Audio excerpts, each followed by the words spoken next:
Golden visa কি জিনিস? এটি নিয়ে এত বিতর্কই বা কেন? বিস্তারিত জানতে ভিডিওটি শেষ পর্যন্ত দেখুন। তথাকথিত গোল্ডেন ভিসা ব্যবস্থা বাতিল করার কথা ভাবছে স্পেন। বড় অঙ্কের আর্থিক বিনিয়োগের বিনিময়ে ইউরোপীয় ইউনিয়নের বাইরের নাগরিকদের দ্রুততম সময়ে বসবাসের অনুমতি পাওয়ার একটি মাধ্যম ছিল এই গোল্ডেন ভিসা।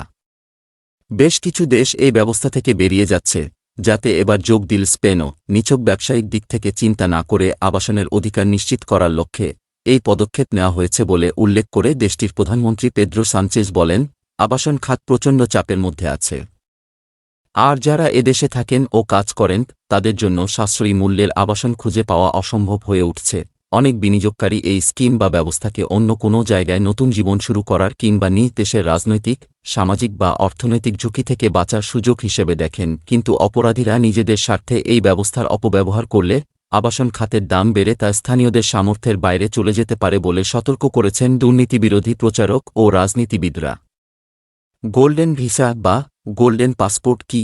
বিনিয়োগের বিনিময়ে ধনী ব্যক্তিদের অন্য দেশে বসবাস এবং কাজ করার অধিকার দেয় গোল্ডেন ভিসা। একটি গোল্ডেন ভিসা পাওয়ার জন্য পানামার আবাসন খাতে $1,00,000 বিনিয়োগ করতে হয় কিংবা $2,14,00,000 সমপরিমাণ অর্থ লুক্সেমবার্গের কোনো আর্থিক প্রতিষ্ঠানে আমানত আকারে জমা রাখতে হয়।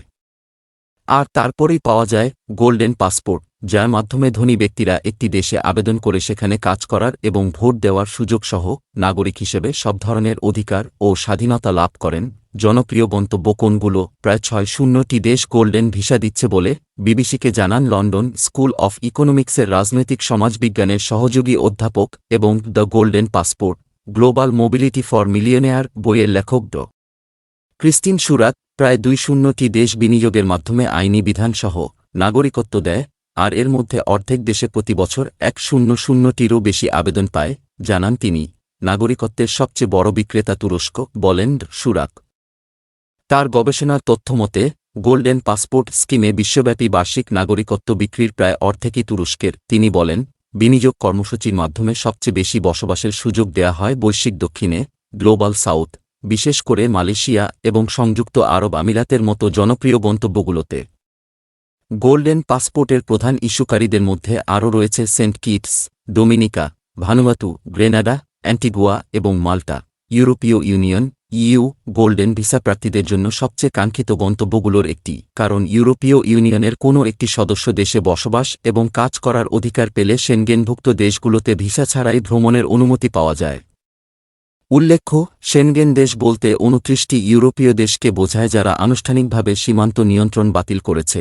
2020 সালে ইউরোপীয় ইউনিয়নের 14টি দেশ গোল্ডেন ভিসা দিয়েছে, এর মধ্যে 70%-এরও বেশি অনুমোদন দিয়েছে গ্রিস, লাটভিয়া, পর্তুগাল আর স্পেন। তবে এই দেশগুলোর মধ্যে অনেকেই এই স্কিম সীমিত করার দিকে এগোচ্ছে। ধনী বিদেশি নাগরিকরা সম্পদ আনলে তাদের দেশে বসতি স্থাপনের অনুমতি দেওয়ার একটি প্রকল্প 2022 সালে শেষ করে দেয় যুক্তরাজ্য সরকার। পরের বছর আয়ারল্যান্ড দেশটির গোল্ডেন ভিসা ব্যবস্থা বাতিল করে।